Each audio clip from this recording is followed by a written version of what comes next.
Hey, this is Matt with Fetch a Wrench. I run a mobile mechanic business, but I also love to travel.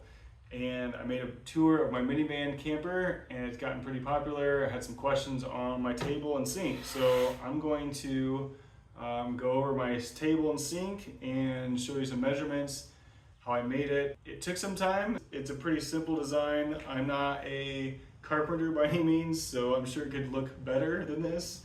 But it's functional, and that's what matters. So yeah, I'm pretty proud of how this turned out and how well it works. It works as a table, it works as a sink, it works as my drain system for my air conditioner. All right, I will show you guys how this all works and the measurements to make your own. All right, this is my bread pan sink. It is a bread pan. I did not like the salad bowl idea. I wanted something rectangular. Because my air conditioner sits right here, drains right into the sink, and drains into this 1 gallon jug down below. So I felt like the bread pan was perfect. Here is my spout for the water. It drains right down into the drain. You can kind of rotate it. You can even take it off. I'll show you the measurements and how I mounted that on there. But yeah, this is a 6-inch by 10-inch bread pan. Obviously the below measurements are a little bit less, so I'll take it out here and show you. All it does is goes into this 1 gallon jug here. This is just from an engine coolant antifreeze jug. Inside of the frame of the hole, I have this rubber foam, and the main reason I have that is that it fits tight and snug, and it's not going to rattle around while I drive. So the opening is 5.5 inches wide by 9.5 inches wide, and then I've got it lined with the foam. So if I did not do the rubber foam, it would have rattled around pretty badly there. The reason I've got these screws here is I got a frame. It's basically just a 2x4 cut in half along here for my drawer. And so I'll go over that here in a second. But for the sink here, most sinks will have a depression. So the drain will sit, more flush or down inside the sink. And so that's exactly what I had to do. So I used a hole saw, cut a hole, and then I took vice grip pliers and I just bent it downward all the way around, just like that. And then I just put water in there to see what would happen.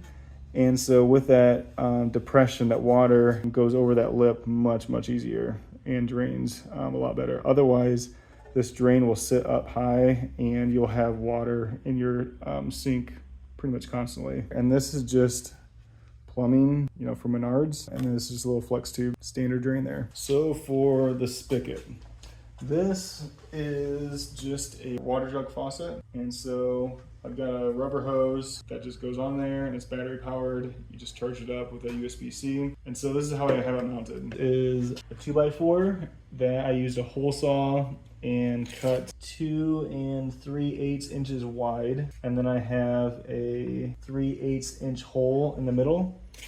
And that 3/8 inch hole fits that little plastic piece right there. And that's what fits inside that little hole and keeps it nice and flush.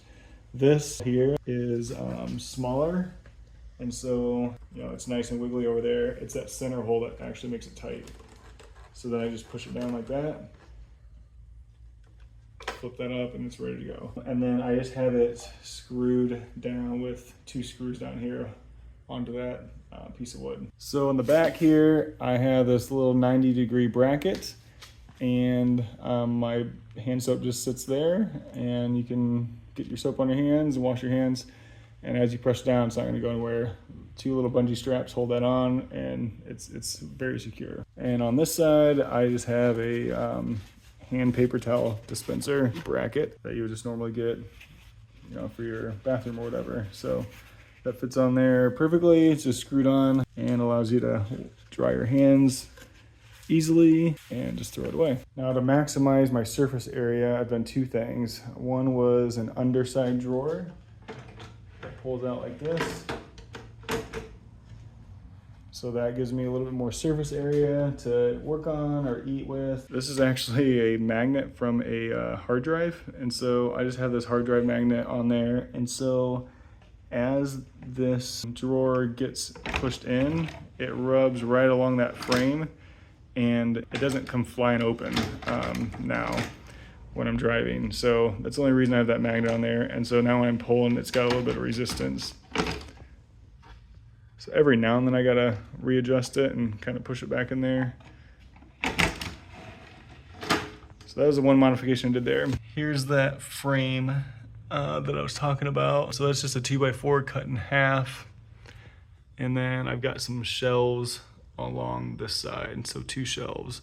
And all that is a piece of wood cut to size, and I've just got screws that are halfway in that work as a ledge, clear in the back and in the front. So again, I am not a carpenter, but it does work. It is functional. And then down here, I just have this bracket that kind of just holds the 2 boards together on the back side only. And this is travel mode. So I swing this leg out to give it a little bit more stability so it doesn't tip backward. In the van, the floor is not exactly level, so this actually sits nice and flush with the floor. And when I want to get into the stow and go, I just flip that back, and then I'm able to get into the stow and go section here, which stops perfectly right here. And so it will lift up and hinge right there specifically. So this is designed just so I can maximize the space down below underneath the sink. And the last thing I've added to the sink for more surface area is this piece that folds out like this. And then I've got more tabletop surface on this side. So with 2 travelers, you've got plenty of surface top area with the air conditioner sitting up here. So you can use the tabletop here, and share the space pretty well. These folding hinges were bought at Menards, and there's these 2 little ends here. You just kind of push up, and that releases the hinges. All right, now I'll go over what you guys are probably waiting for, the measurements. So how do you measure this table out so it fits perfectly in the minivan? I will show you. So what we got on the widest end is 29 inches. The legs are oriented a little bit differently on this side compared to this side. So the legs are this direction here, and the legs are this direction on this side. So we got 29 inches here, and on the narrow side, we have 27 inches. And then where it starts narrowing in is basically the width of a 2x4. So 1.5 inches this way, and then start narrowing in. And the reason is as the door comes in, it's just kind of angled, and so you gotta angle that piece off. And the width this way is 15 inches, and then the leg height is 22 inches. All the legs are gonna be 22. So we got a 2x4 here going straight down, 2x4 here going straight down, facing this way. And then these 2x4s, I've got them side by side right here. So just 2x4s going straight down here and straight down here. And this section here is only 11.5 inches wide this way, and it is 21 inches this direction. And the reason this is a little bit shorter than your legs is of the hinge. So that took a little bit to kind of measure out and figure that part out. So like I said, the legs are just screwed in from the top here and go straight down. And they're kind of off center here. So this leg is coming out further this way. The back leg is coming in a little bit. And then on this side, like I said, you've got just the 2x4s. You could probably go without this hinge, but it's super easy to add, so I would just go ahead and add that. This part is only necessary if you want to add some shelves underneath there. And what was tricky here is this piece is not mounted to anything other than the back here. And so I just had this piece of wood screwed to the back 2x4, comes over here, and then this is screwed into this piece here. And the reason is I can't mount anything on this side because of the way that sliding drawer is. And the measurement for this guy is 15 7/8, and the depth is 15 inches. So it goes in It is the same width as the tabletop up here, 15 inches. So thanks for joining me on my minivan tour and asking questions. It feels good to help people out and inspire other people to do something similar. Traveling is awesome, van life is awesome. It is not for everyone, but if you put a lot of thought into it and make your design really functional and maximize your storage, I think van life is a dream. I love it. Like I said, hopefully I've inspired you. If you have any more questions, comments, please share them down below and I'll help you out. But yeah, hopefully all these measurements help you out. This fits right behind the driver's side chair. You can still adjust the chair, but keep in mind, once you have this measurement, you're kind of locked in a little bit to your seat. And so if you push the seat back too far, this will cover up, the bottom of your stone go. So this is designed to have the seat basically in the middle, and you can adjust your tilt of your chair a little bit, and it won't affect this too badly.